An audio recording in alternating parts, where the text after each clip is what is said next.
इस भूमि को छोड़कर भाग जाना विकल्प नहीं। चिंता ये ठीक है, चिंता है कि जल नहीं है, पर क्या चिंता से किसी समस्या का समाधान आज तक हुआ है?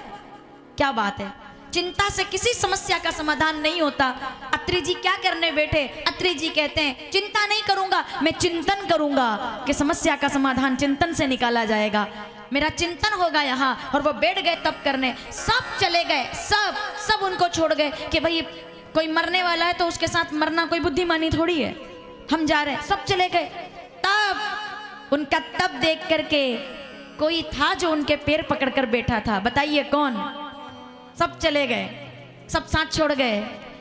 कोई था जो जिन्होंने कभी हाथ पकड़ा था उनका साथ फेरों के लिए, वो आज उनका पैर पकड़ करके बैठी है और कहती है दुनिया जाए तो चली जाए, लेकिन मैं अपने स्वामी को छोड़कर कहीं नहीं जाऊंगी। अगर प्राण जाएंगे तो साथ जाएंगे।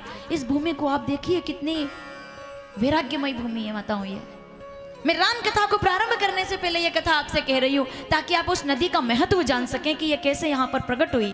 तो अनुसुईया जी ने पैर पकड़ लिए। अत्रि जी मुस्कुरा दिए, बोले तुम जाओ, तुम मर जाओगी, यहाँ पानी नहीं है। बोले नहीं जा पे, मैं वहीं रहूंगी। क्यों? मेरी खुशियां ही ना बांटे, मेरे गम भी सहना चाहे। जीवन साथी तो उसी को कहते हैं, सुख में, खुशी में, घूमने में, एंजॉयमेंट में, ट्रेवलिंग में जो साथ दे तो कौन बड़ी बात है? जो मेरे प्रभाव में मेरा साथ दे तो कौन बड़ी बात है?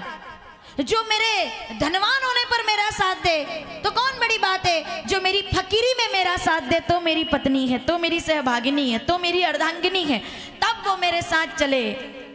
तब वो चले, जब कोई ना चले उसी को तो हम सफर कहते हैं, उसी को साथी कहते हैं, उसी को जीवन संगनी कहते हैं, उसी को पत्नी कहते हैं, उसी को पति कहते हैं। कि जब कोई ना साथ दे तब वो साथ दे। मेरी खुशियां ही ना बांटे, मेरे गम भी सहना चाहे, देखे ना ख्वाब वो महलों के, मेरे मन में रहना चाहे। इस दुनिया में कौन था ऐसा जैसा मैंने सोचा था?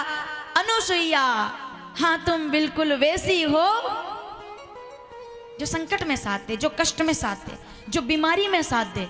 समझ रहे हैं आप? जो गोली दवाई को ढूंढने में साथ दे, जो गुम हुए चश्मे को ढूंढने में साथ दे, जो गिरी हुई लकड़ी को उठाने में साथ दे, वही साथी होता है।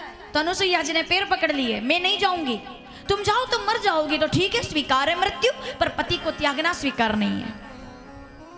बैठ गई वहां, अपने पति को तप करते हुए देख रही है। आसपास बुहारा लगाती है, आसपास की व्यवस्था बनाती है, कीड़े भगा रही है। कभी है ना कि पति देवता तप कर रहे हैं, साफ सफाई का पूरा ध्यान रख रही है। कई वर्ष तक अत्रि जी बैठे रहे, तप करते रहे। और तब अनुसुईया जी का भी ध्यान लग गया। उनका ध्यान लगते लगते नाम मंत्र प्रारंभ कर दिया, ओम नमः शिवाय, और भोलेनाथ प्रकट हो गए अनुसुईया के सामने। अत्रि जी को तो अभी कुछ मिला ही नहीं, वो बैठे हैं अनुसुईया के सामने। क्यों?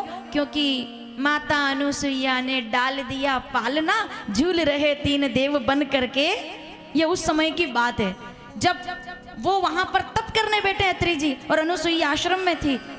तो तीनों देवियों ने कहा, तीनों देवताओं से, कि नारद जी आए थे।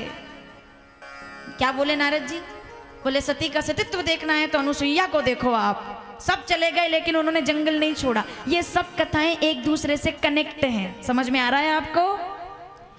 अब आप मुझसे पूछिए, मुझे समझ नहीं आता कि ऐसे सवाल क्यों नहीं पूछते आप।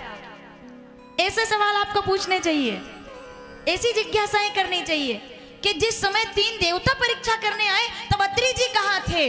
ये सवाल आपके मन में उठना चाहिए था कि जिस समय तीन देवता परीक्षा करने आए थे अत्रि जी कहाँ थे, वो कहाँ थे इतने दिन?